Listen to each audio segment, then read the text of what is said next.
¿correcto?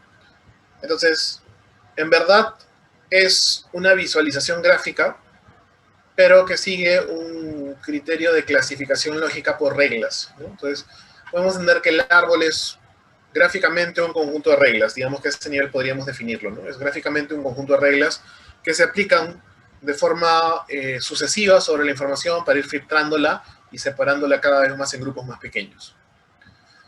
En lo siguiente se mencionan algunos ejemplos de para qué podrían usarlo, ¿no?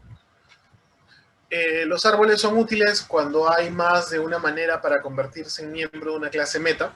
Eso es un primer ejemplo, ¿no? Por citar un ejemplo cualquiera, ¿no? Por ejemplo, les menciono un caso en el cual yo tengo de repente una empresa que maneja tarjetas de crédito y quiere analizar básicamente comportamientos de segmentos de clientes, ¿no? Entonces, dentro de los segmentos que les interesa ver, podrían encontrar con un árbol segmentos de comportamiento distinto, porque el árbol lo que hace en una de sus funciones es segmentar. Entonces, si yo sigo las reglas del árbol, podría llegar a diferentes segmentos que tienen comportamientos distintos y luego puedo tratar de interpretar a qué obedece ese comportamiento, ¿no? Por ejemplo, acá se habla de tarjetavientes que mantienen saldos altos, ¿no? Tarjetavientes que compran mucho, tarjetavientes que ocasionalmente hacen compras grandes y pagan sus balances a tiempo. Entonces, cada uno de estos representa una diferente terminación del árbol, ¿no? Entonces, una primera idea de esto es que el árbol podría servirnos siguiendo las reglas para tratar de encontrar comportamientos distintos en la agrupación de la información, lo que corresponde usualmente con una aplicación de segmentación, como la hemos visto antes, ¿no? Pero si queremos ir formalmente ya a los usos más comunes, creo que la siguiente diapositiva los resume. En los árboles, las funciones principales están relacionadas básicamente a 4 funciones comunes, ¿correcto? De estas 4 funciones comunes, en verdad, vamos a ver obviamente que ahí metido está los 2 objetivos básicos relacionados con la minería de datos o la analítica de negocios, que es el tema de clasificaciones y predicciones, ¿no? Los árboles sirven para hacer clasificaciones y predicciones, es decir, un modelo de segmentación, que es clasificación, o un modelo para estimar el valor de algo, que es una predicción. Pero también tienen otros usos, ¿no?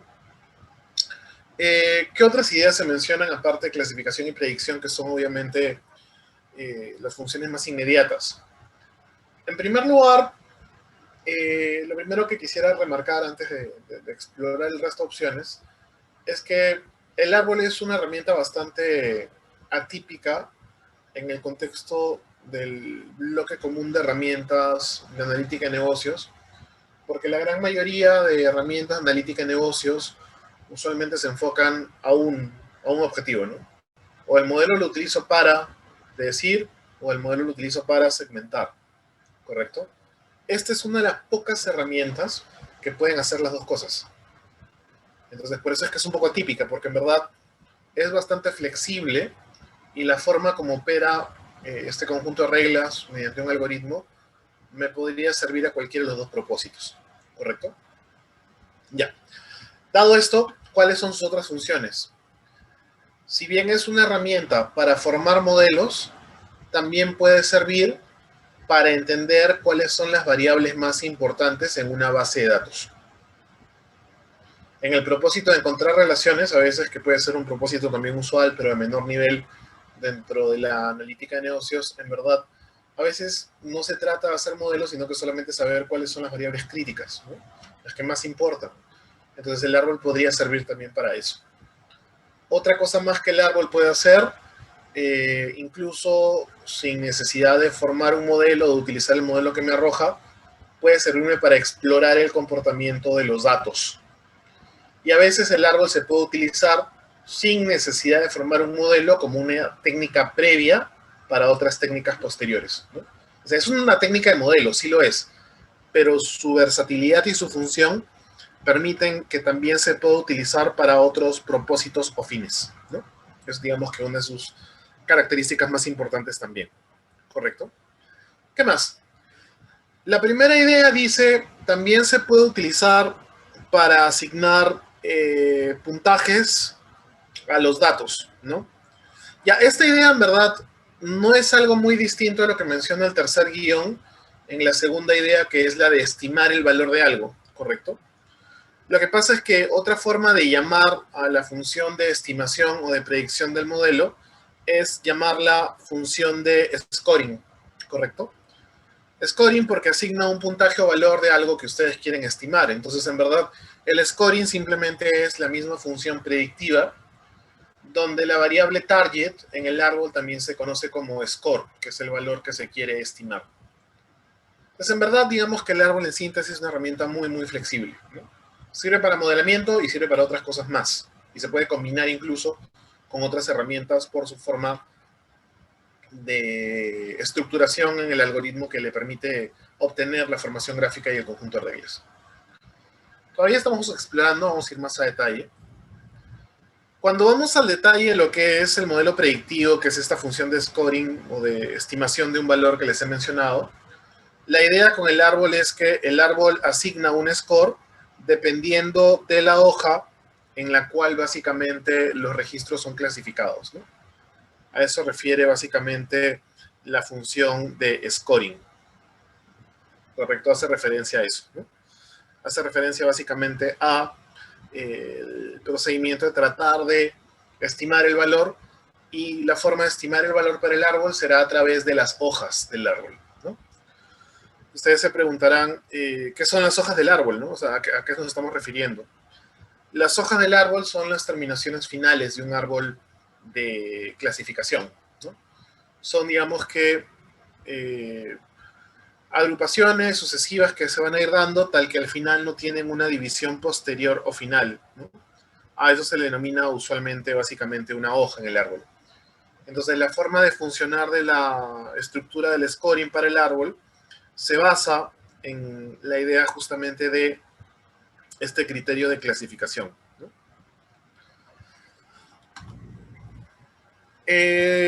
¿Cómo funciona el tema del scoring en este caso? Funciona a través de los registros que están contenidos en una hoja. Cada uno de ellos tiene un valor promedio para la variable que yo quiero estimar, ¿no? Por ejemplo, digamos que yo quiero estimar la línea de crédito, quiero estimar de repente el monto que el cliente está dispuesto a pagar, por ejemplo, ¿no? Son variables continuas. Entonces, ¿cómo es que funciona el árbol para estimar el valor de esa variable que a mí me interesa calcular? El árbol funciona básicamente trabajando bajo un esquema de clasificación en el cual al final lo que yo tomo son todos los registros que están básicamente en una hoja, y lo que hago con estos registros es calcularles el promedio para los valores de esta variable target objetivo, y ese valor promedio calculado es el valor del score que el árbol estima para todo ese conjunto. Entonces, eso significa que el árbol tiene la capacidad de estimar tantos valores distintos como diferentes hojas tiene. Digamos que un árbol que crece mucho y termina con muchas hojas tiene muchas posibilidades de estimar valores distintos. Pero un árbol que termina básicamente con pocas hojas tiene pocas posibilidades de estimar valores distintos. Entonces, por eso se menciona acá que cuando se trabaja con los árboles, un problema muy común con los árboles es que a veces los árboles, si no se les permite crecer lo suficiente, van a darme resultados en los cuales lo que yo voy a observar es que tengo pocas posibilidades para estimar scores distintos con la información, y esto se debe a que el árbol no se ha extendido lo suficiente, ¿no? Árboles como este obviamente no me sirven en el contexto de tratar de conseguir, obviamente, un buen valor de estimación, porque al no permitirles crecer básicamente mucho, la gama de resultados que yo puedo obtener cuando quiero estimar lo que yo quiero estimar, la línea de crédito o básicamente lo que les mencioné, ¿no? El monto que el cliente va a pagar, es muy, muy limitado. Entonces, si es tan limitado, es bastante difícil poder generar un modelo confiable. Entonces, en su función de scoring, el defecto que podría tener el árbol que lo haría no servible o no utilizable en un nivel muy grande sería básicamente el tema principal, que es el tema de las hojas. Entonces, el número o cantidad de hojas es un criterio bastante crítico para el trabajo con el árbol. Bien, sigamos. Otra función que se mencionó aquí con el contexto del árbol es que el árbol también es útil para explorar un conjunto de datos, ¿no? Y entender también lo que dice acá, cómo algunas variables input inciden sobre la target, ¿no? Entonces, un tema que tenemos que entender con el árbol es que el árbol tiene siempre una variable objetivo, una variable target, ¿correcto?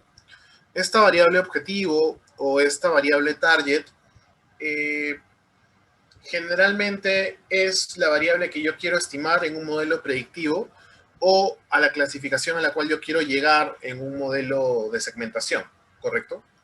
Entonces yo voy a tener que trabajar modelos, obviamente, que van a tener que ser modelos supervisados en el caso del árbol. El árbol trabaja específicamente sobre modelos supervisados. Entonces, en ese sentido, yo tengo muchas variables, salvo excepción de la target, que pueden ser potenciales variables de entrada para mi modelo. El árbol, si bien obviamente va a tratar de buscar un esquema de trabajo en el sentido de tratar de generar el modelo, también me puede servir para tratar de buscar una forma de relacionar básicamente claramente el contenido vinculado con, por un lado, el relacionamiento de las variables, mientras que al mismo tiempo está buscando la elaboración de este modelo. El cómo es que lo hace, para entenderlo vamos a ver la lámina siguiente donde hay un bosquejo de un árbol, ¿no? Para tratar de entender a qué se refiere el concepto del árbol. Esto es un borrador de lo que un árbol es. Obviamente no es un árbol detallado, específico, general, sino que simplemente es una idea de un borrador aproximado, ¿no? Entonces, ¿qué es lo que tenemos aquí?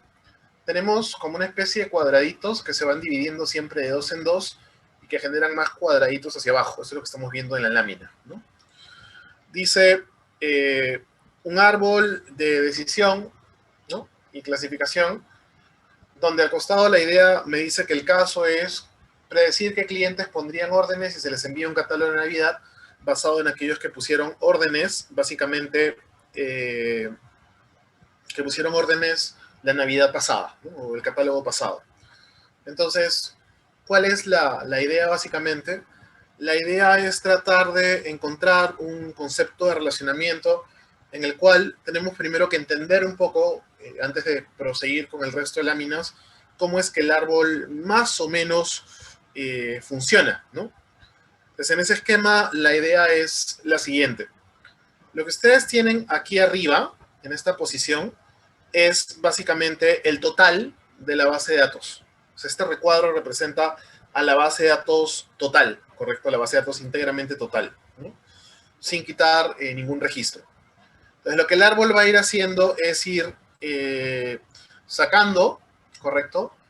Los registros de aquí y dividiéndolos por etapas, ¿no? Entonces, acá es como que la base de datos termina quebrada en dos segmentos distintos, ¿no?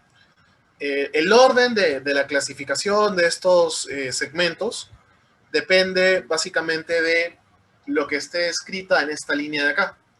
Esta línea que ustedes están viendo es la regla, ¿no? La regla que se está utilizando en este caso, ¿no?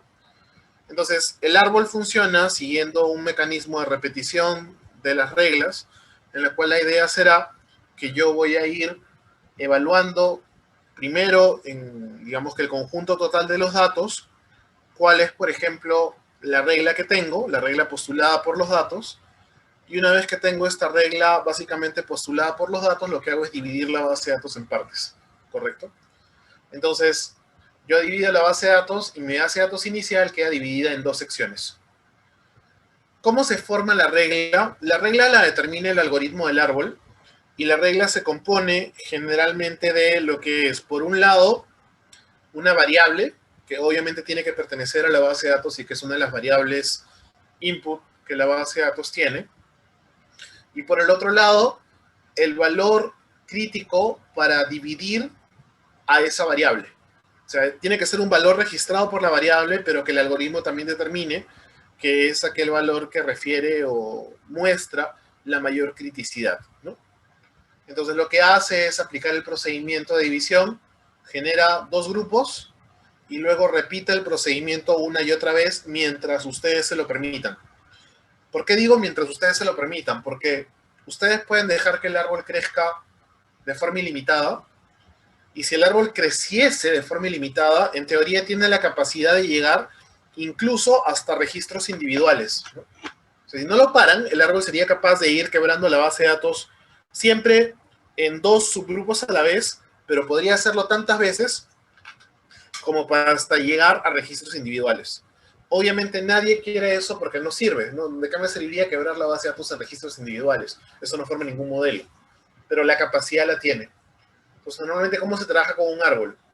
Se deja que comience a hacer algunas divisiones y ustedes generalmente tienen que incluir un punto de corte, ¿no? El punto de corte, ¿cuál es? Cuando el árbol ha crecido y les da como resultado más o menos la cantidad de hojas que ustedes necesitan de acuerdo al objetivo que tengan, ¿correcto? Esto es más fácil de entender en un contexto, por ejemplo, de segmentación, ¿no?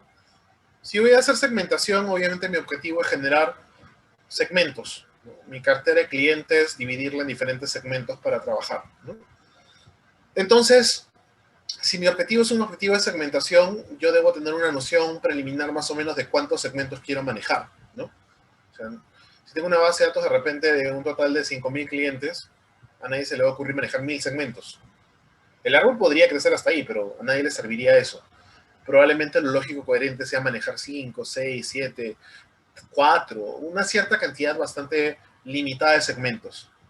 Entonces, una posibilidad para cortar el crecimiento del árbol es de acuerdo a las restricciones de gestión o de manejo que tengan ustedes sobre la segmentación. Y si tienen una restricción de ese tipo, esa cantidad es la que corta el crecimiento del árbol. También podría ser que ustedes estén tratando de hacer segmentación, pero no tienen idea de cuántos segmentos manejar. O que estén haciendo predicción, saben que quieren tener un cierto nivel de opciones con respecto a los valores que la variable estime o prediga, pero tampoco tienen una noción de más o menos cuántos valores quieren tener, porque la cantidad de valores es igual a la cantidad de hojas, ¿no? Otra posibilidad es ir probando, ¿no? Le digo 2 hojas, 3, 4, 5, 6, y voy evaluando los resultados.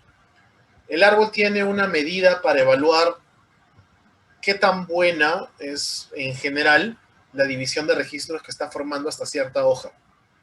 Ese criterio se llama básicamente el tema básicamente del ancho promedio de la conformación del árbol mediante un concepto de silueta, ¿no? Entonces, es un concepto específico de clusterización que se puede aplicar. O la otra es medir por la conformación interna también la pureza que mantienen internamente los registros en el árbol.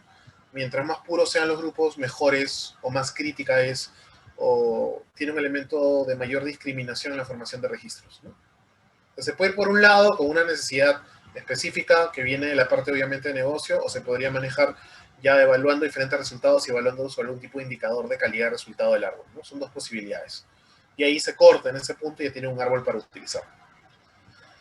Lo siguiente que vamos a ver va a comenzar a explorar más sobre esta idea, pero igual me parecería más útil que lo puedan tratar de llevar a un contexto un poco más aplicado para entender mejor más o menos cómo va a funcionar, porque si no, se queda una idea un poco gaseosa que no van a aterrizar hasta ver la segunda parte. Entonces, vamos a interrumpir brevemente esta presentación y voy a trabajar básicamente con un documento simple de Word, donde voy a tratar de bosquejar más o menos a nivel general, a lo mejor Excel, aprovechando las cuadrículas.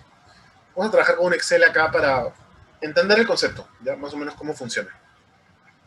Entonces, digamos que tenemos un caso, ¿ya? Entonces, voy a formar un árbol, ¿correcto?, de decisión, que al final es un árbol de clasificación o predicción, ¿no? Digamos que en este caso es un árbol de predicción. Como es un árbol de predicción, eso quiere decir que la variable target debe ser una target numérica, ¿correcto? Mi variable target numérica, en este caso podría ser, como en el ejemplo que les mencioné y les menciono tantas veces, la línea de crédito. O el monto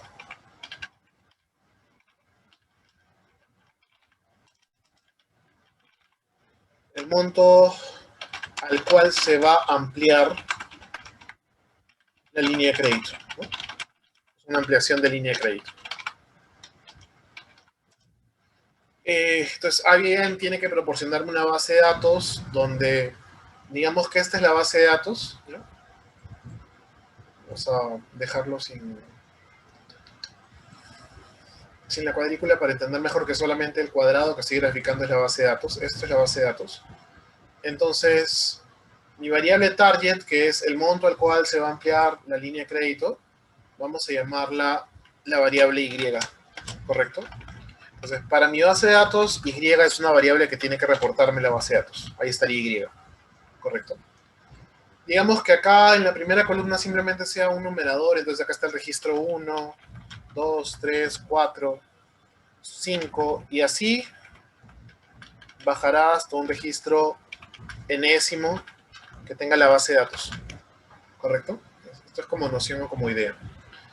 Claramente, como esta es la target es una variable crítica de la base de datos, es la más importante, y entonces, digamos que la base de datos yo la podría, bajo este esquema, partir, ¿no? O dividir básicamente en dos partes, ¿no? Una parte es la que corresponde básicamente a justamente lo que estamos trabajando acá, que es la target, que queda básicamente por un lado, ¿no? Y lo demás que queda acá sería las variables de entrada, ¿no? Entonces, acá queda la target,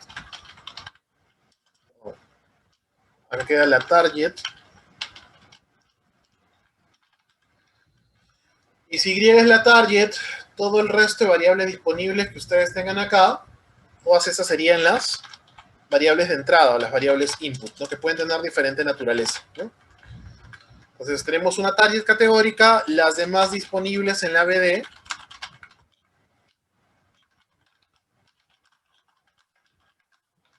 son input, son variables input, variables de entrada.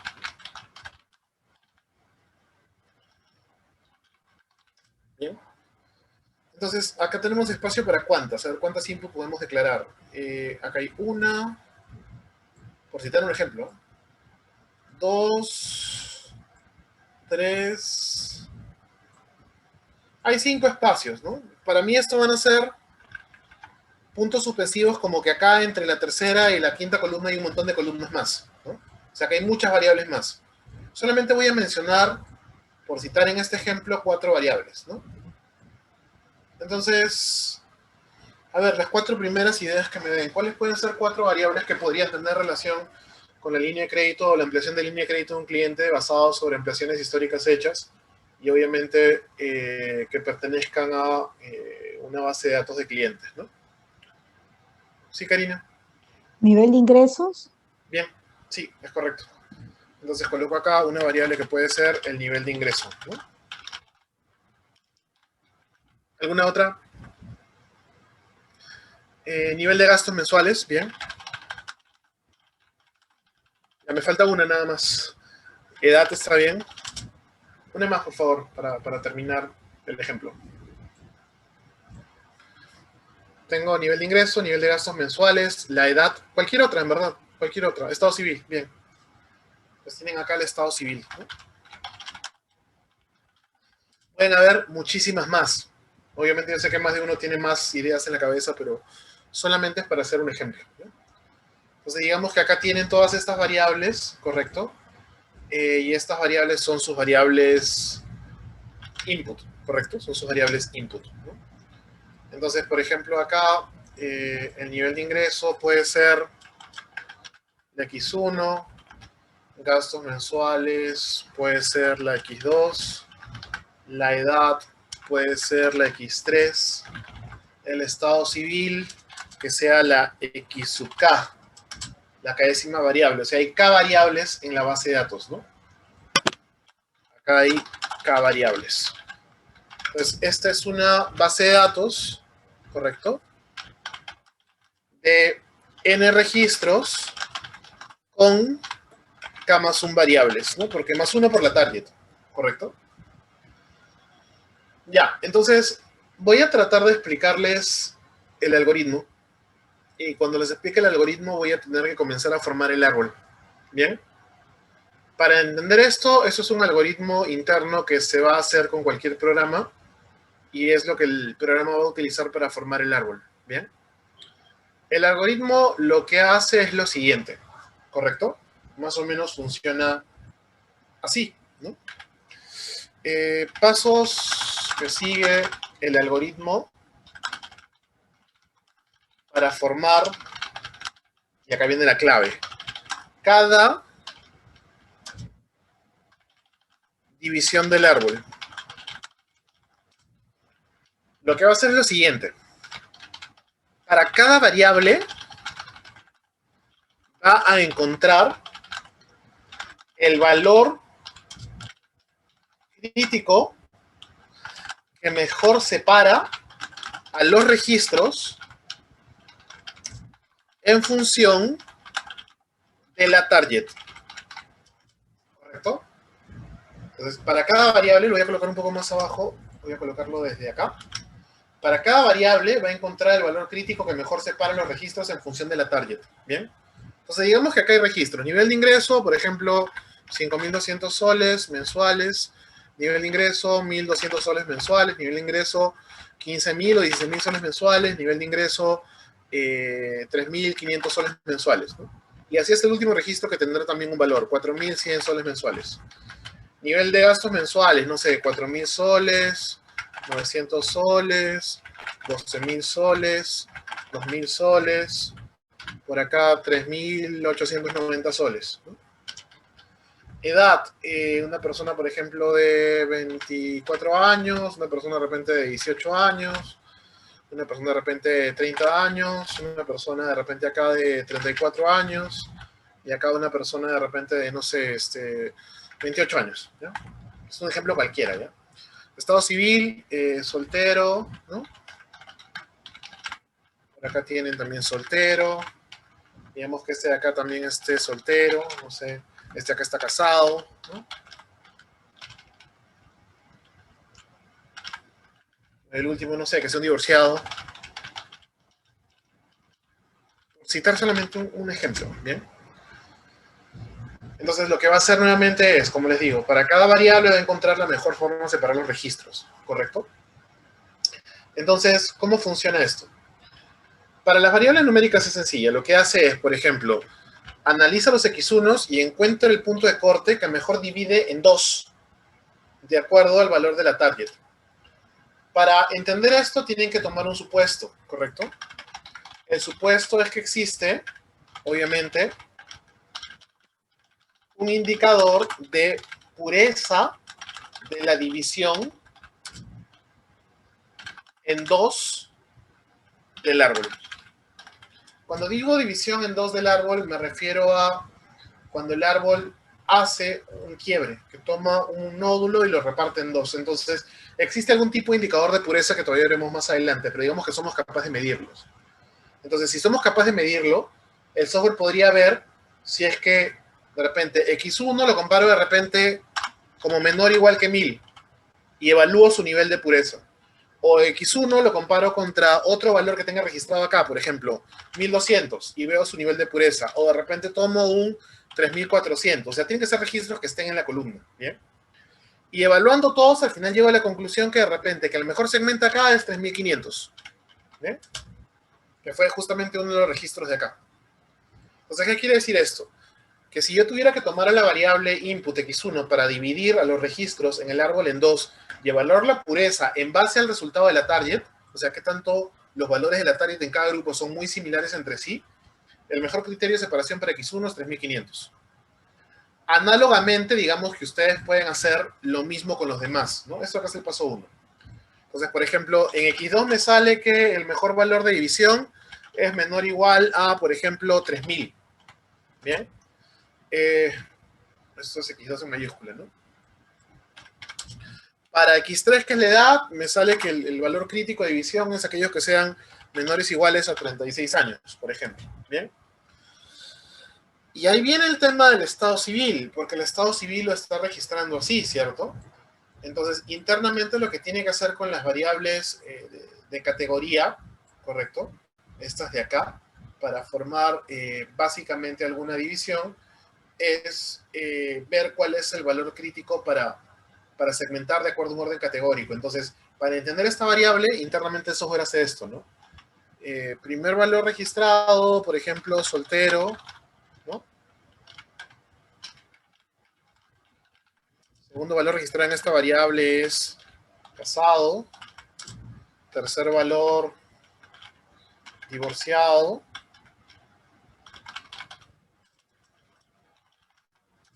Y cuarto valor, viudo, ¿no? Por dar un ejemplo, ¿no? Entonces, internamente manejo una codificación numérica de tal manera que puede decir esto. Me conviene separar solamente a los solteros por un lado, ¿bien? Entonces digo esto. Si es menor o igual que 1, por un lado, y los demás, los casados, los divorciados y los viudos, en otro grupo, ¿no? Entonces, esto lo hace por cada una. Para cada variable debe encontrar el valor crítico que mejor separa los registros en función de la target. Ya los encontró. ¿Cuál es el paso 2? Cada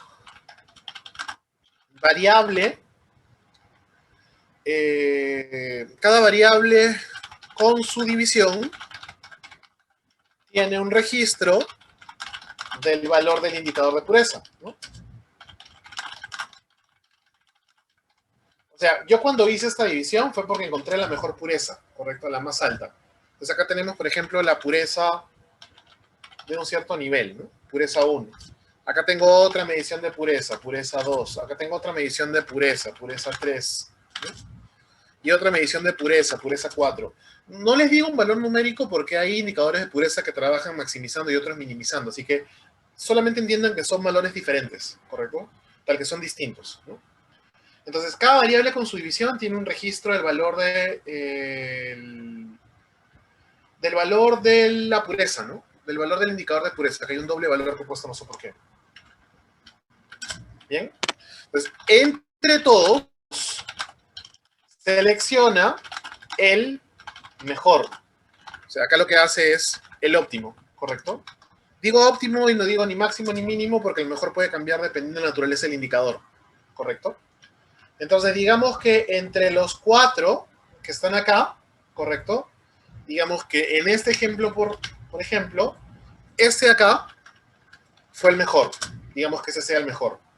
Ah, entonces toma este de acá, ¿correcto? Esto es lo que hace el árbol. Selecciona este.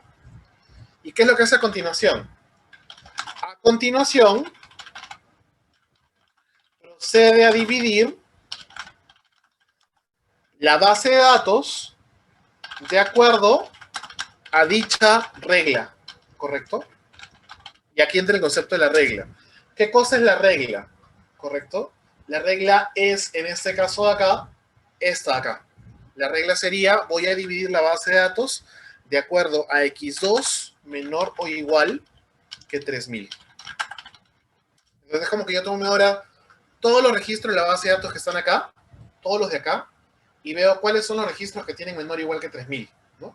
Entonces, por ejemplo, si yo analizo acá x2 menor o igual que 3000, ya, los que son menores o iguales a 3000 acá son este registro acá también es menor que 3000, y los demás son mayores, ¿no? Por ejemplo, este de acá es mayor, este de acá es mayor, y este de acá, que es el último que puedo visualizar respecto a X2, es mayor, ¿no? Entonces, ¿qué supone esto? Lo que esto supone es que se divide en 2 la BD, ¿no? Entonces, gráficamente, imagínense que ustedes pueden ver la BD a un nivel colapsado. Digamos que la BD a un nivel colapsado es esta, ¿correcto? Correcto, esta es la BD original. Bien, digamos que esta acá es la BD original. Este es el nivel colapsado y ustedes están viendo acá su detalle. Bien, entonces, ¿qué significa este punto? Que la BD original, ¿correcto?, termina dividiéndose en 2. Entonces, lo que va a ocurrir es que es como que si acá ustedes trazaran una división, ¿bien? Pues esta es la B original, y acá entra la regla, ¿no? X2 menor o igual que 3000, ¿bien? Entra ahí la regla X2 menor o igual que 3000, correcto, en este punto. Vamos a centrarlo acá. ¿Bien? Entonces, los registros que cumplan vienen por este lado y los que no cumplen vienen por este lado. ¿No? Los que cumplían, si ustedes ven acá, los que cumplían eran los rojos. Ah, entonces por acá vienen los rojos y por acá vendrán entonces los verdes, ¿correcto? Entonces, ¿cómo queda esto? La base de datos original termina quebrada en dos nuevas BDs.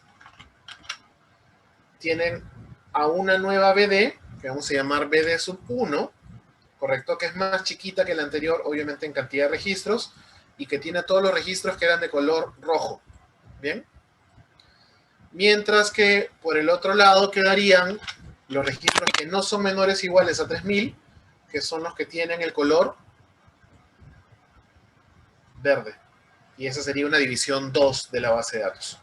¿Correcto? Pues ese es el proceso de la división. La base de datos original ha quedado dividida en dos. La pureza la veremos todavía más adelante. Por eso le dije como supuesto, supongan que existe un indicador de pureza, pero los indicadores de pureza se van a ver más adelante todavía. Porque si les meto ahorita el indicador de pureza, todavía es un poco pronto, porque primero quiero que entiendan que de acuerdo a un indicador se divide. Ya una vez que hayan entendido esto, luego ya pueden entender el indicador, ¿no? Pero primero tienen que entender esto.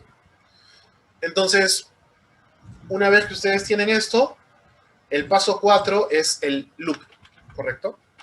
Se repite el proceso iterativamente hasta llegar a la cantidad de hojas deseada, ¿correcto? Ahorita, en este momento, esta es una hoja y esta es otra hoja. ¿Qué cosa es una hoja? Una hoja es un segmento de la BD que no se divide. Eso es una hoja. Por eso digo que ahorita estas son hojas. En una siguiente instancia, ¿qué es lo que va a pasar? Se va a evaluar esto y se va a evaluar esto como si estas hubieran sido las BDs originales. Se vuelve a repetir el procedimiento, se analizan otra vez todas las variables, se encuentra el mejor punto de corte para cada variable, se selecciona la que mejor divide y se vuelve a dividir. Por eso es que, regresando a lo que estaba en su diapositiva, ustedes veían que el árbol siempre se partía de dos en dos. Iba yendo hacia abajo cada vez en cada división. ¿Correcto? Entonces, esta es la lógica del árbol. Esta es la regla. ¿De dónde sale la regla? La regla sale de la selección de la mejor variable versus su valor crítico, que es aquel que da el mejor valor de pureza para la división en ese momento del árbol. Y bajo la repetición del paso 4, que es un loop hasta llegar a la cantidad de hojas deseadas, luego se divide este, luego este, y luego las demás, hasta llegar básicamente a un árbol que tenía muchas divisiones. Pero siempre lo característico es que tiene dos divisiones por vez. Esta es la idea con el árbol. ¿Correcto? Noten ustedes que, por ejemplo, cuando yo he hecho la división, los registros rojos se fueron para acá, los registros verdes se fueron para acá. Todas las variables siguen existiendo como columnas. Lo que va cambiando en cada división son las filas que contiene. Entonces, si acá ya apareció X2, eso no quita que X2 pueda volver a aparecer abajo. X2 volverá a aparecer si luego, cuando yo divido aquellos que son menores o mayores, encuentro que nuevamente, por ejemplo, alguna subdivisión adicional de X2, que es el nivel de gasto mensual, vuelve a ser lo más relevante de acuerdo a la pureza. Entonces, la variable de la regla inicial podría repetirse más veces. Cualquier variable tiene oportunidad de aparecer en cualquier división. Todo dependerá de qué tan bueno sea la pureza en la división que se consiga. ¿Correcto? Bien, ¿alguna pregunta sobre esto? Sí, Sandra. Profe, en ese caso que nos dice de que se podría volver a repetir el X2 más abajo, entiendo que ya no tomaría nuevamente el valor, el valor crítico de 3000 en ese caso, sino que volvería a coger un valor crítico que haga una subdivisión, ¿no? Sí, correcto. Sería un valor crítico entre 0 y menor a 3000. Claro, claro. Ah, ok, ok, porque está, y eso vendría a ser en verdad vendría a ser como tener como que sería la opción de hacer de hacer más de dos divisiones en un comienzo, ¿no? Sí. Ah, ok, ok, entiendo. Gracias. ¿Alguna otra pregunta? Entonces, si ustedes entendieron el concepto del procedimiento del árbol y sobre todo entienden que esto es una repetición iterativa, esto es lo que me da el diagrama del árbol. Si yo repito esta regla una y otra vez, conformo gráficamente el diagrama del árbol. ¿Correcto? Entonces, si hemos entendido esto, podemos regresar a la diapositiva y ahora ya podemos mirar, creo que un poco distinto al diagrama que estaba presentado acá, ¿no? Entonces ahora se entiende un poco más ya qué cosa es esto, ¿no? Esta fue la base de datos original, se dividió en dos. Y luego este subgrupo de acá se volvió a dividir en dos. Y este de acá se volvió a dividir en dos. Y así se fue dividiendo hasta llegar a un cierto nivel de hojas que ustedes necesitaban. ¿Cuántas hojas hay en este árbol, por ejemplo? Acá hay uno que no se divide.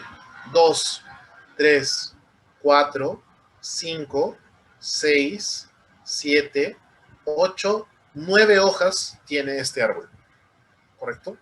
Es un árbol que tiene básicamente 9 hojas. ¿Bien? Ahora, ¿qué es lo que ustedes están interesados en poder hacer con el árbol? Depende del objetivo de la target que tengan, ¿no? Si ya entendimos ahora el proceso de la división, creo que podríamos tratar de entender la función del árbol, porque estamos haciendo un árbol de predicción o de, básicamente, clasificación, ¿no? Digamos nuevamente hasta nuestro ejemplo, para entenderlo mejor, lo voy a explicar con la variable que tenemos acá, ¿correcto? Yo quiero formar un árbol de predicción y la idea es tratar de estimar un modelo que me permita estimar justamente al monto al cual se va a ampliar la línea de crédito en Y, ¿correcto? Entonces, ¿qué significa esto? Que una vez que yo tengo la división, digamos que este fuera mi árbol final, ya, no lo va a hacer, pero supongan que es el árbol final. Si este es un árbol con variable target numérica, es un árbol de predicción, sinónimo de árbol de scoring. El score calculado es el promedio de la variable Y. Entonces, si yo calculo de acá el promedio de Y, tendría un primer score. Y si yo calculo en esta división el promedio de Y, tendría un segundo score. Los scores se calculan de cada una de las hojas. ¿Qué quiere decir esto? Que yo tendría un árbol, si lo dejo solamente crecer hasta ahí, ¿ya? Que tiene capacidad de estimar a la ampliación de línea de crédito solamente con dos valores. O lo amplío a este monto, que es el promedio de Y en este grupo, o lo amplío a este monto, que es el promedio de Y en este grupo. Entonces, ¿para qué me servirá el árbol? Para que cuando vengan nuevos clientes y me reporten la información de estas variables, yo pueda asignarles una ampliación de monto de línea de crédito. ¿Qué iría en este ejemplo? Si viene un nuevo cliente, yo registro sus datos. Pero si veo que el nuevo cliente gasta hasta 3,000 al mes, le voy a ampliar a este valor la línea de crédito, que es el score 1. Si el cliente gasta más de 3,000 al mes, entonces el monto al cual yo le voy a ampliar la línea de crédito es el score 2. ¿Correcto? Entonces, así es como funciona en el caso de una variable numérica, el concepto del scoring. Lo que voy a hacer es estimar el valor de la variable target sobre la base de los promedios que quedan en cada una de las hojas, ¿no? Obviamente, para un modelo de estimación de línea de crédito, esto es muy limitado porque ustedes no pueden asignar solamente dos posibles montos a todos sus clientes. Tendrían que tener más posibilidades de montos. ¿Qué significa más posibilidades de montos? Dejar que el árbol crezca más. Porque si el árbol crece más, tiene más hojas. Y si tiene más hojas, tienen más posibles scores para asignarle al valor de la línea de crédito de un nuevo cliente que viene y que se clasifica de acuerdo a estas reglas. ¿Bien? Así es como funciona. ¿Cuál es la diferencia con una variable target categórica? En verdad es lo mismo, solamente que se asigna por probabilidad. ¿En qué sentido? Imagínense ustedes ahora que la target ya no es el monto de la línea de crédito. Imagínense que la target es si le dan o no le dan un crédito. Entonces la target sería una target categórica, binaria, dicotómica, como la quieran llamar, unos y ceros, ¿no? Uno es que le doy línea de crédito y dos es que le niego el crédito, ¿bien? Entonces, ¿qué es lo que va a pasar acá con la target? Si la variable es categórica, correcto, esto es para una variable numérica, ¿no? Si es numérica, entonces hago los promedios, ¿bien? Entonces eso lo voy a marcar porque es importante. Si la variable es numérica, entonces hago los promedios, bien grande acá, ¿correcto? Pero ¿qué pasaría? Vamos a insertar un par de filas acá. ¿qué pasaría si Y no es numérica?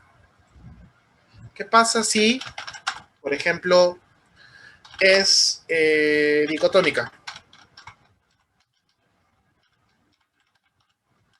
¿Correcto? Dicotómica quiere decir categórica de dos valores. ¿Ya? Categórica de dos valores. Eso es dicotómica, para que lo entiendan. Entonces, ¿qué pasa si es dicotómica la Y? ¿Ustedes calcularían su promedio? El promedio de Y es lo que me importa acá. O sea, tengo a los clientes nuevos, los clasifico, monto de gasto mensual menor que 3.000 o mayor, y luego acá le doy el promedio de Y, lo que yo tengo que darle es una respuesta, ¿cierto? Entonces, ¿qué es lo que mido acá? Mido el porcentaje de Y igual a 0 y el porcentaje de Y igual a 1. Y hago lo mismo acá. Mido los porcentajes, ¿correcto? Y entonces, entre los dos, tomo el mayor, ¿correcto? Digamos que acá, por ejemplo, existe, por ponerles un ejemplo, ya digamos que acá acá me sale que un 70% le niego el crédito y a un 30% le doy.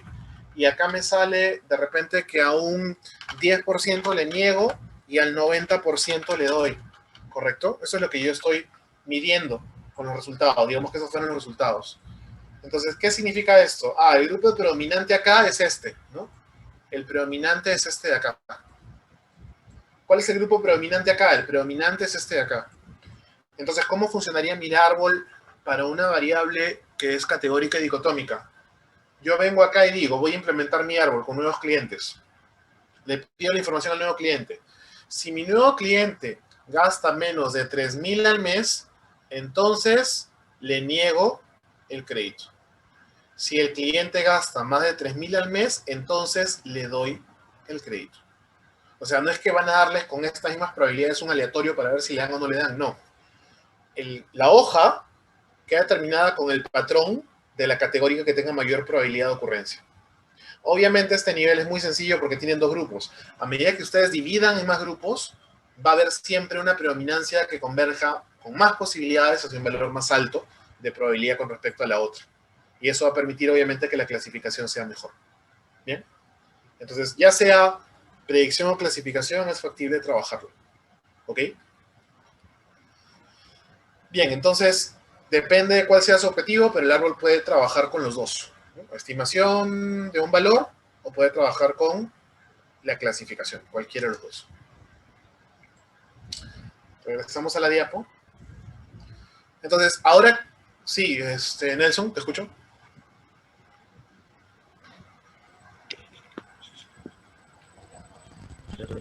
Sí, profe, una consulta. Sí. A la hora de definir las variables que están para definir la función target, o sea, ¿hay un límite de variables que tengo que escoger o cómo acoto? ¿Cuántas variables son las que tengo que escoger? ¿O cómo escojo las variables que van a ser función de la función Y target? La target es una. O sea, cualquier Sí, yo modelo. sé, pero ¿cómo escoges las otras variables?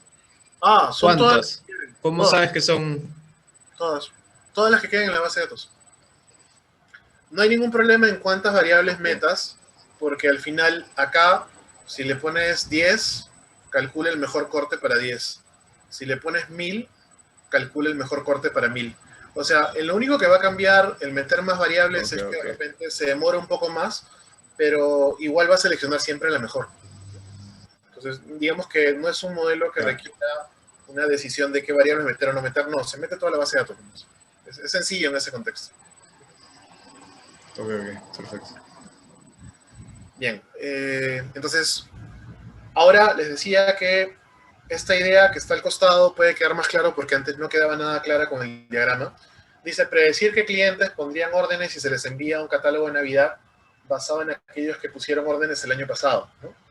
Entonces, supone que hay una base de datos histórica de los registros de los clientes con muchas variables declaradas y dentro de ellas hay un subgrupo a los cuales se les envió un catálogo el año pasado, ¿correcto? Entonces, tenemos una variable que me dice si el cliente le envié o no le envió un catálogo el año pasado. Voy a filtrar sobre esa variable y me quedo con todos los registros de clientes que recibieron un catálogo y tengo la información de si compraron algún producto en el catálogo o no, como otra variable categórica, ¿no? Entonces, si compró algún producto del catálogo es 1, si no compró es 0. Tengo un modelo de clasificación. Entonces, yo voy a hacer todas mis divisiones y ¿qué es lo que voy a tener? En cada una de las hojas, la probabilidad de que haya comprado o la probabilidad de que no haya comprado. Entonces, al final voy a tener un comportamiento mayoritario necesariamente en cada una de las hojas de si compró o no compró. Entonces, al final, ¿a quiénes le envío? Digamos que de repente, de todas las hojas que están acá, los que tienen comportamiento mayoritario de 1 son estas dos hojas de acá, las moradas. El resto tienen predominancia de 0, 0, 0, ¿correcto? Entonces, como esta tiene predominancia de 1, ¿qué significa esto? Sigo las reglas que me llevan a esta hoja y ese es el perfil de clientes a los que le debo mandar catálogo de este grupo, ¿correcto? O sea, sigo esta regla y eso me da el perfil de quienes mandarles en este grupo. Sigo esta regla y sigo esta regla y me da el perfil de quienes mandarles en el otro grupo. Entonces, la idea es que esto me da la información de a quienes poder enviarles el catálogo. Esa es la idea en este caso. Entonces, bajo esta idea de que hemos ya entendido la lógica del modelo, lo demás va a ser bastante más rápido porque ya entendieron el concepto, ¿bien? Entonces, otras cosas más que se mencionan son, el modelo ayuda a eliminar variables para otros modelos, como por ejemplo la regresión, ¿no? La regresión sí es un método en el cual, si ustedes quieren, pueden partir también de todas las variables disponibles en una base de datos, porque la regresión les va a ir diciendo cuáles son significativas y cuáles no, ¿correcto? El árbol lo podrían usar previamente en la regresión. ¿Por qué? Si ustedes generan un árbol, ¿qué significa que una variable aparezca como regla? ¿Y qué significa que una variable aparezca más arriba que otra como regla? Si, por ejemplo, en el ejemplo que les he mostrado, primero salía el gasto y en la siguiente división sale la edad, y en la siguiente división, por ejemplo, sale otra vez el gasto y no hay más divisiones, eso quiere decir que de las 4 variables que contemplamos, que era el nivel de ingreso, el gasto, la edad y el estado civil, las variables que realmente están importando para la clasificación son el gasto y la edad, las demás no, ¿correcto? Ah, y entre las dos, entre el gasto y la edad, ¿cuál es la más importante? La que haya aparecido primero. Como primero apareció el gasto, eso quiere decir que el gasto es más importante para estimar el modelo que la edad. Entonces, si yo utilizo el árbol, lo puedo utilizar también para identificar la importancia o la relevancia de la variable en la construcción del modelo, qué variables aportan para construir el modelo, y entre las que aportan, cuál es su posición de importancia relativa. Mientras más arriba aparezca y mientras más veces aparezca, más importante es una variable en el modelo, ¿no? Por eso dice que ayuda a eliminar variables, por ejemplo, para otros modelos. Ahora, el árbol funciona necesariamente como una target. Sí o sí tiene que tener target. Entonces tiene que haber un objetivo prefijado de estimación o de predicción de algo existente, ¿no? Entonces, como cualquier procedimiento que utiliza una target, está dentro de la categoría de los modelos que tienen supervisión o modelos supervisados, ¿no? Los modelos supervisados son aquellos que tienen target. Esa es la definición. Entonces, como queremos ver también qué tan buena es la utilización del árbol, no voy a esperar a generar nuevos registros de clientes, sino que lo que voy a hacer es hacer lo que les mencioné, ¿no? Divido a la base de datos disponible en 2 grupos. Recomendablemente 70-30. Y una vez que tenga esta división en 70-30, lo que procedo a hacer es utilizar el 70 como base de datos de entrenamiento para construir el modelo. Y luego, ¿qué es lo que hago? Utilizo la base de datos de evaluación para medir el nivel de resultado. Otro tema más que debo hacer, que es particular solamente del árbol, es ver hasta dónde dejar crecer el árbol, ¿correcto? El árbol debe dejarse crecer mientras el nivel de pureza que me vaya generando vaya mejorando mientras más hojas yo agrego, ¿correcto? Cuando llegue el punto en el cual la pureza comienza a decaer, eso quiere decir que la tasa de error de clasificación del modelo va a aumentar. Entonces ya en ese punto no me conviene agregar más hojas y digo corto en la hoja anterior. Entonces, como es un número de hojas, es una cantidad discreta. El algoritmo debería darme, si es que yo lo evalúo, básicamente un corte en el punto que yo le solicito. Entonces le digo 10 hojas, me da un árbol con 10 hojas. 20 hojas, me da un árbol con 20 hojas, ¿no? Entonces, la poda se hace tratando de reducir las tasas de error. Esta diapositiva es lo que les expliqué en el Excel, ¿ya? Comparen más o menos. Procesos recursivos, es un proceso repetitivo. ¿Qué es lo que dice? Dice, se inicia con todos los datos del conjunto de adiestramiento en la raíz, o sea, parto de la BD original, obviamente contemplando los que están en la base de datos de entrenamiento. ¿Bien? Seguimos, ¿qué más hacemos? Para cada variable input se decide la mejor forma para separar los valores de la variable target. ¿Se acuerdan? X1 menor o igual que tanto, X2 menor o igual que tanto, y así para cada uno. A eso se refiere ese paso. ¿Y qué se hace a continuación? Se selecciona la variable input y criterio de mejor separación mediante esta para los valores de la target. O sea, reviso las purezas y la que me dé el óptimo en la pureza es la variable y su valor de corte que debo usar. Y ese se convierte en una regla para el árbol. Entonces, se divide el nodo en cuestión en 2 o más hijos de acuerdo con aquella variable que mejor divide a la variable target.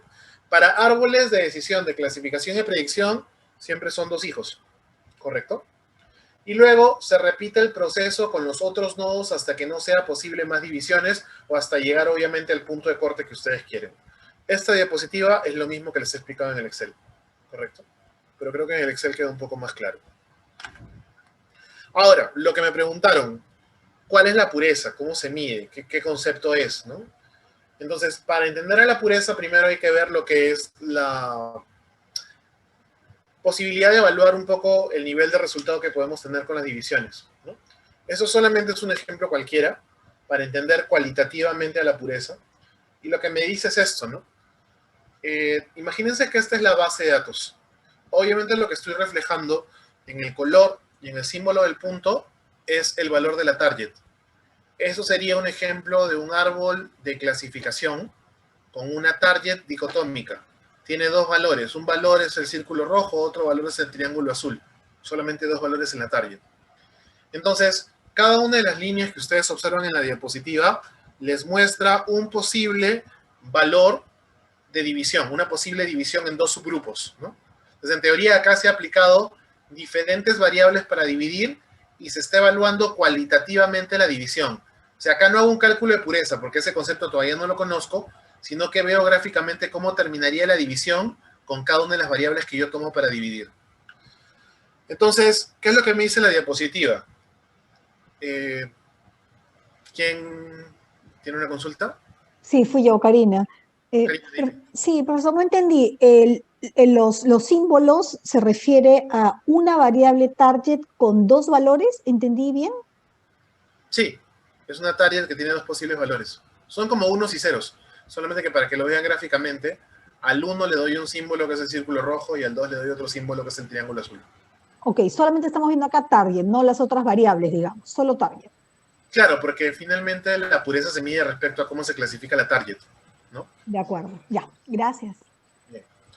Ok, entonces, con base en eso, veo, por ejemplo, que esta de acá y esta de acá pueden ser 3 posibles divisiones, ¿no? Digamos que X1 me da esto, X2 me da esto y X3 me da esto, ¿no? Entonces, si ustedes comparan, lo que dice el texto es claro, ¿no? Esta división no es buena o es pobre, esta división tampoco es buena o es pobre, esta es una mejor división comparada con las anteriores. ¿Por qué? Porque lo que se busca es una división homogénea, de acuerdo a la target, ¿correcto? Acá esta división es mala, porque en verdad yo veo casi la misma cantidad de cada uno de los tipos a cada lado. Entonces eso no está dividiendo bien porque no es homogéneo el grupo en cada lado. Acá, por este lado no hay tanto problema porque solamente hay círculos.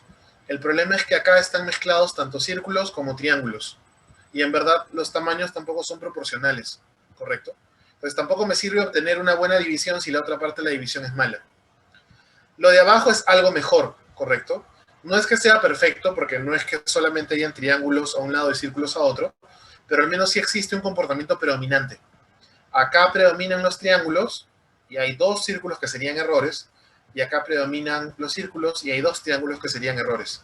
Entonces, hablando de calidad de la división, esta división es la mejor comparada con las otras. Entonces, si yo tuviera que seleccionar entre esta variable o esta variable que fueron las fuentes de estas divisiones, yo me quedaría con la tercera, ¿correcto? Bajo el criterio cualitativo de la homogeneidad en la división. Este concepto cualitativo se aterriza en un concepto numérico que se llama pureza, que es el indicador de la calidad de las divisiones. ¿Cómo trabaja la pureza? La pureza en verdad se mide dependiendo del tipo de variable target. O sea, el tipo de la target, si es una target categórica, es un modelo de segmentación. Si es una target numérica, que en este caso está como intervalo o razón o radio, sería básicamente un modelo de predicción. En el caso de la target categórica, se utilizan el Gini, la entropía, / radio, ganancia, información o la prueba chi cuadrado.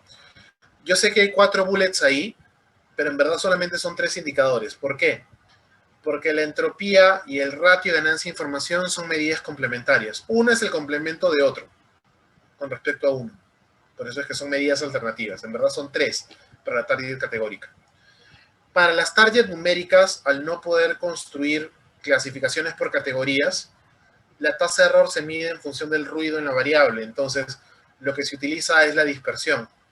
Mientras más se reduzca la varianza, mejor es la división.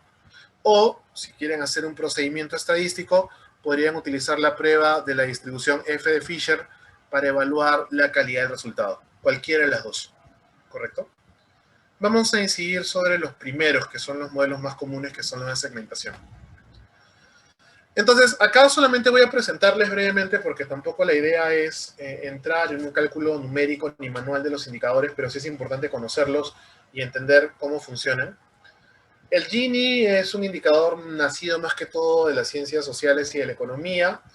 Una población que es pura, donde todos los miembros son iguales en categoría, mide un índice de Gini de 1. Si hay dos grupos que están igualmente representados en una población, si está mitad y mitad, el índice de Gini es 0.5, o sea, es muy relacionado a la proporción. Y la forma de calcular el índice de Gini es la suma de cuadrado de las proporciones de las poblaciones. Obviamente, esta estimación del índice de Gini está basada en una categórica dicotómica, cuando tiene solamente 2 casos, ¿no? Entonces, crédito rechazado, crédito aprobado. ¿Cómo se mide el Gini? La probabilidad de crédito aprobado al cuadrado más la probabilidad de crédito rechazado al cuadrado. Esa suma de cuadrados es el índice de Gini. Como la población pura tiene valor de 1 y cuando la población está mitad tiene 0.5, el objetivo es tratar de que el índice de Gini sea siempre lo más alto posible, donde su valor máximo es el 1. Entonces lo que buscamos es maximizar el Gini. Es el primer indicador. Acá les presentan un ejemplo numérico solamente referencial de cómo calcularlo, ¿no? Entonces imagínense que esta es la B de entrenamiento original y esta es la división que se consiguió. Entonces acá los cálculos del costado me están indicando cómo calcular el Gini en cada caso, ¿no? Obviamente acá están mitad y mitad, sabemos que en ese caso el Gini vale 0.5, ¿no? O sea, el Gini original es 0.5. Pero en verdad lo que me importa es el Gini de la división. Entonces yo tengo un cálculo de Gini acá y tengo un cálculo de Gini acá. ¿Cómo se calcularía el Gini, por ejemplo, para este de acá? Acá hay 1, 2, 3, 4 y 5 puntos sobre un total de 14 que son blancos. 5 catorceavos al cuadrado. Y hay 1, 2, 3, 4, 5, 6, 7, 8 y 9 puntos naranja sobre un total de 14. 9 catorceavos al cuadrado. La suma me da 0.541. Si son observadores van a notar que en el otro la proporción es la inversa. O sea, la proporción de naranjas acá es igual a la proporción de blancos acá. Y la proporción de blancos acá es igual a la proporción de naranjas acá. Conclusión, las proporciones son opuestas. Por lo tanto, si acá es 5 entre 14 más 9 entre 14, acá es al revés. 9 entre 14 más 5 entre 14. El resultado es el mismo. Como me interesa calcular el Gini de toda la división, el cálculo sería mitad de los puntos, que son 14 de 28, vinieron para acá. Mitad de los puntos, que son 14 de 28, vinieron para acá.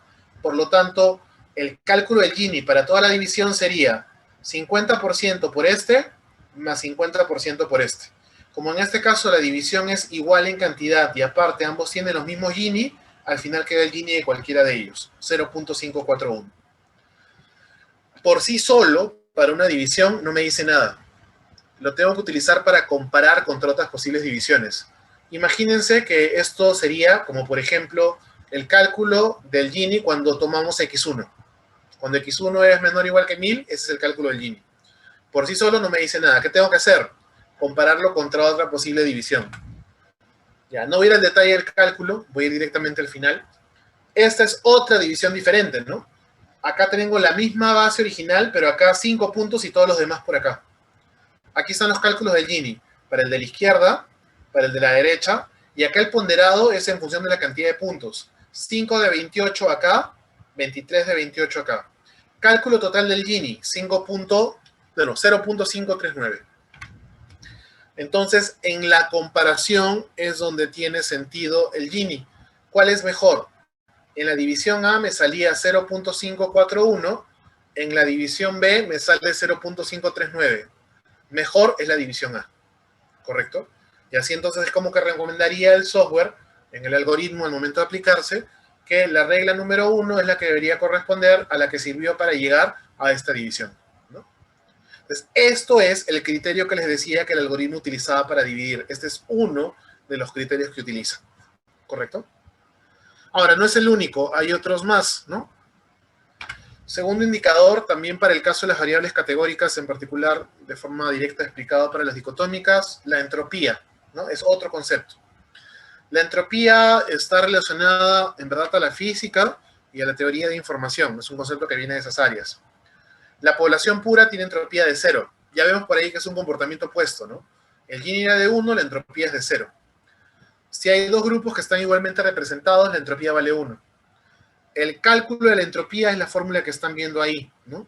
Esa fórmula dice, tomo P logaritmo de P1 más P2 logaritmo de P2, ¿no?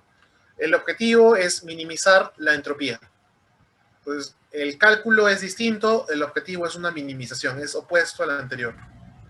Entonces, rápidamente acá tienen los cálculos, ¿no? Ya no vamos a ir al detalle numérico porque no es la idea, tampoco se les va a pedir en el examen que calculen, solamente tienen que entender el concepto de comparación. Si yo tomo la misma división en el caso A, pero calculo ahora la entropía me sale 0.9403 con la fórmula de la diapositiva anterior. Y acá está lo otro que les mencionaba. Existe otro criterio que es la ganancia de información, o también llamado el ratio de ganancia de información. Ya, la ganancia de información o el ratio de ganancia de información solamente es el complemento con respecto a 1 de la entropía. Si la entropía vale 0.9403, 1 menos 0.9403 es la ganancia de información. Si la entropía se minimiza, el ratio se maximiza. O sea, o toman uno o el otro. No tiene sentido tomar los dos porque me van a dar el mismo resultado. Acá tenemos la otra división. La entropía que se calcula para la segunda división es 0.9402.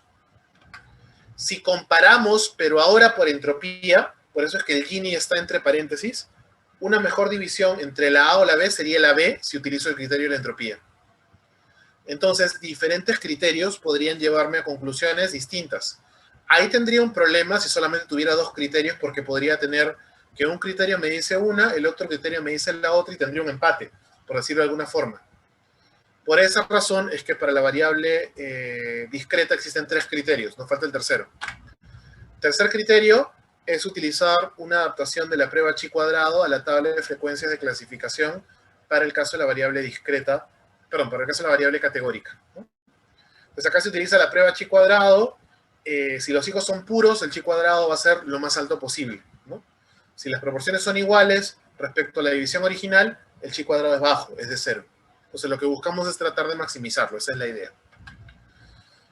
El cálculo del chi cuadrado sigue toda esa fórmula de ahí, que en verdad, si lo revisan, tiene una forma muy parecida a la forma como se calcula el estadístico de la prueba chi cuadrado, ¿no? Nuevamente es referencial, no vamos a ir al detalle de cálculo porque no se les va a solicitar. Lo importante está abajo. Tienen que recordar que el objetivo es maximizar el chi cuadrado. Mientras más alto sea, mejor. Entonces, aquí brevemente para comparar, arriba tenemos un chi cuadrado, abajo tenemos el chi cuadrado de la otra división, ¿no? Si vemos los cálculos finales, porque es la comparación lo que nos interesa, en el caso de la división A, que es la primera que está arriba, el chi cuadrado queda en 2.2857. En el caso de la división de abajo, el chi cuadrado queda en 2.19. Entonces, si yo comparo por chi cuadrado, tomando solamente el criterio chi cuadrado, la de arriba sería mejor porque tiene un mayor valor de chi cuadrado. Pero como ahora ya conocemos hasta el tercer criterio, podemos llegar ya a una conclusión total. La división A es favorecida, preferida o recomendada por el chi cuadrado y por el Gini, mientras que la división B solamente es recomendada por la entropía. Por lo tanto, ¿cuál es la mejor división entre las dos que estaban evaluando? La mejor será la A. Entonces, internamente el algoritmo hace un cálculo de los 3 indicadores y cuando recomienda es porque tiene una mayoría de predominancia con respecto a 3 o 2 de los indicadores con respecto al otro escenario. ¿Bien? Entonces, de esa forma puede calcular la pureza y de esa forma puede decidir cuál es la regla que debe recomendar cada vez que el algoritmo se repita iteración tras iteración. Para terminar, llegamos al concepto finalmente de hasta dónde pedir un resultado del árbol. El árbol, como les dije, tiene la capacidad de llegar a crecer hasta registros individuales, pero eso no nos serviría, así que lo que hay que hacer es cortar el árbol en cierto punto. Como estamos cortando un árbol, el concepto se llama la poda o podar, ¿correcto? ¿Qué significa gráficamente podar? Lo que están viendo ahí. Un árbol, en vez de dejar que crezca a más y más divisiones, interrumpen su división en cierto punto. Ese punto de corte depende nuevamente de lo que les mencioné al inicio de la clase, o de su necesidad de negocio, de cuántos segmentos quieren manejar, o en todo caso, del punto de corte que minimice el error. Si estamos en el segundo escenario, ¿cómo es que se hace? Se evalúa básicamente el nivel de error. Se evalúa el nivel de error, pero evaluándolo con respecto a, obviamente, registros que no fueron utilizados para construir el modelo. Entonces, yo construí el modelo con la base de datos de entrenamiento. Si yo comienzo a evaluar el nivel de error para la base de datos de entrenamiento, a medida que yo coloque más hojas, menos error. Cuando llego a registros, el error es 0 con la base de datos de entrenamiento. Pero no voy a medir con esa la tasa de error, sino que voy a medir la tasa de error con la base de datos de evaluación. Entonces, la base de datos de evaluación me va a dar un criterio que no está sesgado por la construcción del modelo y va a decirme qué tan bueno es el modelo para trabajar sobre estos datos. Entonces, ¿qué es lo que yo voy a observar? Voy a observar el comportamiento de cómo se maneja la tasa de error y lo que va a ocurrir con la base de datos de evaluación, como no fue utilizada para construir el modelo, es que va a llegar un punto en el cual al inicio comienza a decrementar la tasa de error, pero en cierto punto el modelo es tan específico ya para estos datos que no se va a ajustar bien si quieren ir a unidades individuales. Entonces, luego de cierto punto, la tasa de error crece de nuevo. Es lo que vemos aquí, ¿correcto? Con la base de datos de entrenamiento, el error se minimiza hacia registros. Evaluamos realmente con la otra curva, que es la base de datos de evaluación. Vamos permitiendo que crezca el árbol, pero apenas observamos que la reducción de la tasa de error se estanca, o peor aún, que comienza a crecer, en ese punto digo, cruzo el eje de abajo, y como el eje de abajo tiene el número de hojas que he dejado que el árbol crezca, ese será mi criterio del punto de corte. Entonces, de esa forma yo puedo determinar cuántas hojas mi árbol debe tener. Lo que estoy buscando es minimizar la tasa de error, porque mientras menor sea la tasa de error que el modelo me dé, obviamente mejor será la calidad de resultados. ¿Bien? Ahora, para un caso que es un caso de clasificación dicotómica de dos categorías, otro elemento más que se utiliza para cuantificar justamente lo anterior, que es la tasa de error, es esta tabla que se llama tabla de cruce o tabla de confundido, también le dicen. En esta tabla vamos a cruzar dos dimensiones. Lo que tiene en la base de datos de evaluación el valor real versus cómo el modelo lo clasificaría. Entonces, ¿qué tenemos? Acá tenemos un ejemplo en el cual tenemos solicitudes evaluadas que finalmente han sido clasificadas como buenas o como malas. Entonces, ¿qué tenemos en este ejemplo? Solicitudes que realmente fueran malas en la base de datos de evaluación y que el modelo también clasificó como malas. Les doy luz verde porque están bien. Pero también podría pasar que yo tenga solicitudes que realmente son malas, pero que el modelo clasifica como buenas. Aquí el modelo se está equivocando. Por lo tanto, hay un error. Lo mismo con respecto al otro caso. Acá tengo solicitudes que son buenas, pero que el modelo clasifica como malas. Luz roja, acá hay un error. Y las solicitudes que son buenas y que el modelo clasifica como buenas, luz verde, están bien. Entonces, yo puedo calcular tasas de error relativos. Por ejemplo, el error de clasificar la solicitud como buena siendo mala es 140 sobre el total de malas, que es 453. Esta es una tasa relativa. ¿Cuál es la otra tasa relativa? El error de clasificar a la solicitud como mala, siendo esta buena, es 122 sobre el total de buenas, que es 1931, 6%. ¿Cuál es la tasa de error más confiable? No la relativa, sino que la global. ¿Cuál es la tasa de error global? Total de errores, 140 más 122 sobre total de registros en la base de datos de evaluación. Entonces, esto me dice 11%. ¿Qué significa esto? El modelo se equivoca 11% de las veces al clasificar. Esa es la tasa de error con la que yo tengo que implementar el modelo y entender que 11% de las veces el resultado no será confiable. Es una forma de evaluar el nivel de riesgo al cual me expongo cuando yo implemento un modelo a este nivel de resultado, que sería el resultado de su tasa de error. Esta tabla confundido generalmente se codifica con unos y ceros para el caso dicotómico. El 1 generalmente será el caso de interés, el que más les importa. Y entonces las zonas que hemos visto antes reciben estos nombres, ¿no?